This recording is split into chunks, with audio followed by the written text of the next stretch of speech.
प्रिय विद्यार्थियों, मैं डॉक्टर खेमचंद महावर, सह आचार्य राजनीति विज्ञान, राजकीय महाविद्यालय भैरोड़। जैसा कि इससे पूर्व भारत के संविधान की चर्चा की थी, आज भारतीय संविधान की प्रमुख विशेषताओं का भाग 2 में हम भारतीय संविधान के प्रमुख विशेषताओं की चर्चा करेंगे। जैसा कि आप जानते हैं कि BA द्वितीय वर्ष का जो द्वितीय प्रश्न पत्र है, भारतीय राजनीतिक व्यवस्था, जो मत्स्य विश्वविद्यालय के पाठ्यक्रम के अनुसार है, उसके तहत ही हम इस अध्याय का अध्ययन कर रहे हैं। इससे पूर्व मैं आपको भारतीय संविधान की कुछ प्रमुख विशेषताओं बता चुका था। उससे आगे हम आज शुरू करेंगे। तो उसी प्रक्रम में जो आगे विशेषता आती है, हमने कठोर और लचीले संविधान का समन्वय तक इसका अध्ययन कर लिया था। मैं पुनः रिपीट कर दूं कि जो भारत के प्रमुख संविधान की प्रमुख विशेषताएं हैं, जैसे संपूर्ण प्रभुत्व संपन्न राज्य, लोकतंत्रात्मक राज्य, गणराज्य, पंथ निरपेक्ष राज्य, कठोर और लचीलेपन का समन्वय, यहाँ तक हम अध्ययन कर चुके थे। अब इसकी जो अगली विशेषता है, संसदीय प्रणाली, हम उसका अध्ययन करेंगे। ये इसकी अगली विशेषता है। भारतीय संविधान में संसदीय शासन व्यवस्था को अपनाया गया है। आप जानते हैं कि संसदीय शासन व्यवस्था क्या होती है। जैसे कि पूर्व में भी बताया जा सका, संसद का अर्थ है राज्यसभा, लोकसभा, राष्ट्रपति, ये तीनों मिलकर संसद कहलाती है। और भारत में संसदीय शासन व्यवस्था को अपनाया गया है। इसमें मुख्य रूप से जो विशेषता है वो यही है कि संसदीय शासन प्रणाली में कार्यपालिका विधायिका के प्रति उत्तरदायी होती है। इससे पूर्व हम कार्यपालिका, विधायिका, संसद, इनकी एक एक संकल्पनाओं का अध्ययन कर चुके हैं। कार्यपालिका का अर्थ होता है प्रधानमंत्री सहित उसका मंत्रिपरिषद, ये सत्ताधारी जो दल होता है या उसकी जो मंत्रिपरिषद होता है, उसको कार्यपालिका कहते हैं। विधायिका का मतलब होता है संपूर्ण संसद, जिसमें पक्ष विपक्ष दोनों राजनीतिक दलों के सदस्य आते हैं। इसलिए कार्यपालिका विधायिका के प्रति उत्तरदायी होती है और ये अपना विश्वास मत खो दे तो उसको सत्ताच्युत होना पड़ता है। भारत को जो संसदीय शासन व्यवस्था का अनुभव पहले से ही था। भारत में अनेक शासन अधिनियम आया करते थे, 1919 का एक्ट, 1935 का एक्ट, इसमें भी संसदीय शासन व्यवस्था की झलक मिलती थी। अगली इसकी विशेषता है संसदीय संप्रभुता और सर्वोच्चता, न्यायिक सर्वोच्चता का समन्वय। संसदीय संप्रभुता का अर्थ ये है कि उस संसदीय शासन व्यवस्था में संसद सर्वोच्च होती है। जैसे कि ब्रिटेन की संसद विश्व की सबसे शक्तिशाली संसद मानी जाती है।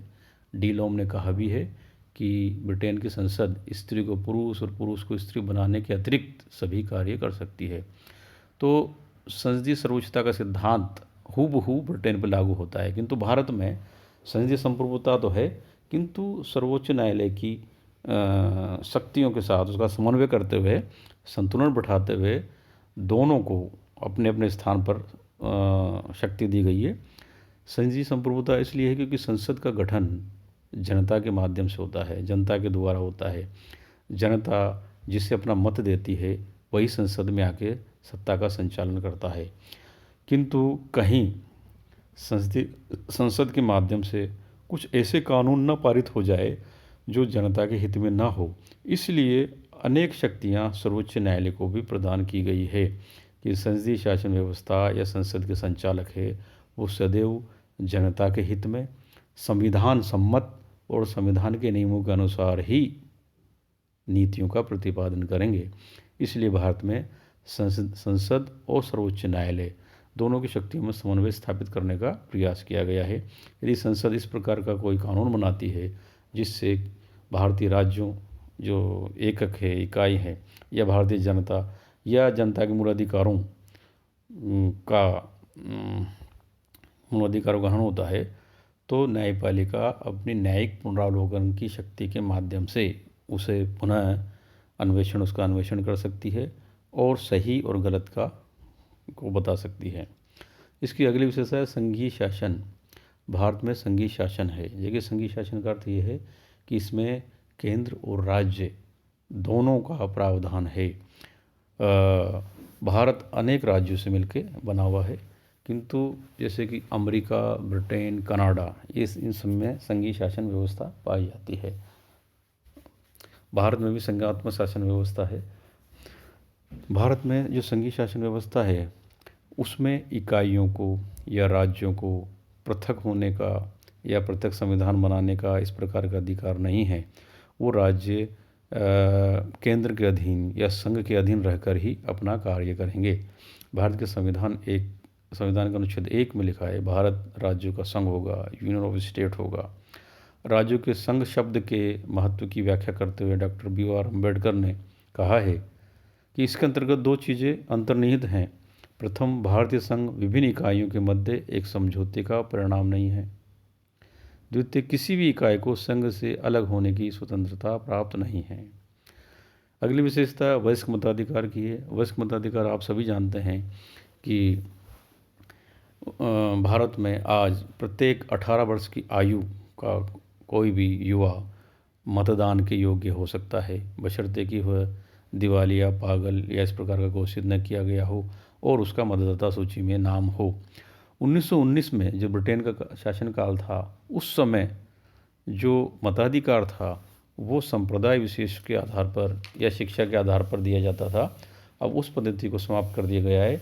भारत का प्रत्येक नागरिक जिसकी आयु 18 वर्ष है वो मतदाता सूची में अपना नाम जुड़वा सकता है और मतदान में भाग ले सकता है, या उम्मीदवारी में भी वो या किसी भी पद के लिए वो योग्य हो सकता है। अगली विशेषता इसकी मौलिक अधिकार, मूल कर्तव्य। भारतीय संविधान में व्यक्तियों के मौलिक अधिकार भी दिए गए हैं। मौलिक अधिकार और मूल कर्तव्य दोनों दिए गए हैं।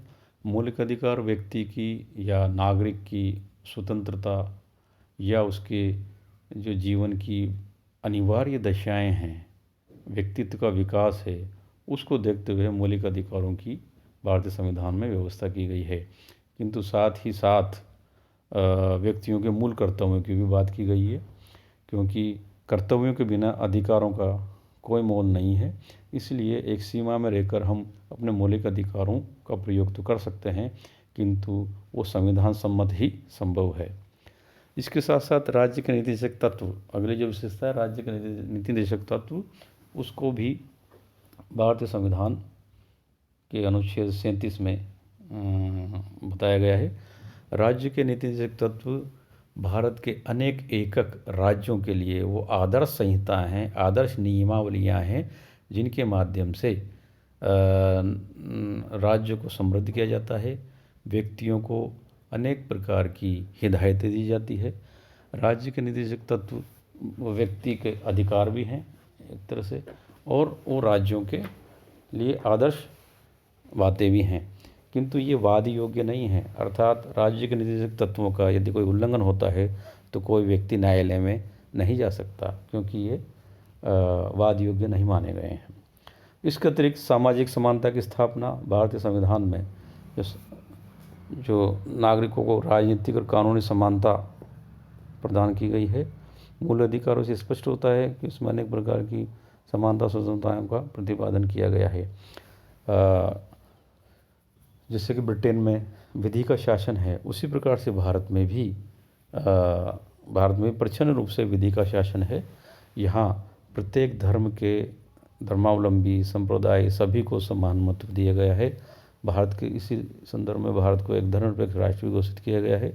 इसका अर्थ यह है कि भारत सभी धर्मों का समान रूप से संरक्षण करेगा और अनावश्यक रूप से किसी भी धर्म या संप्रदाय में हस्तक्षेप नहीं करेगा। अगली विशेषता कल्याणकारी राज्य।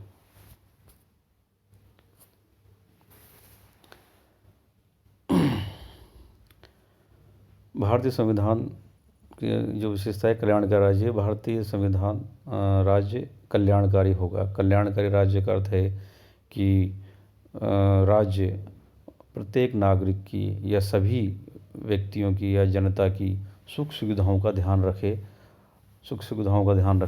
अर्थात रोटी, कपड़ा और मकान और शिक्षा, स्वास्थ्य सभी सुविधाएं वो मुहैया करवाए। राज्य का दायित्व है कि वो नागरिकों के लिए स्वास्थ्य के लिए ये पार्क की व्यवस्था, मनोरंजन की व्यवस्था आदि सभी प्रकार की व्यवस्था वो करे। ये कल्याणकारी राज्य के दायित्व हैं। एकल नागरिकता।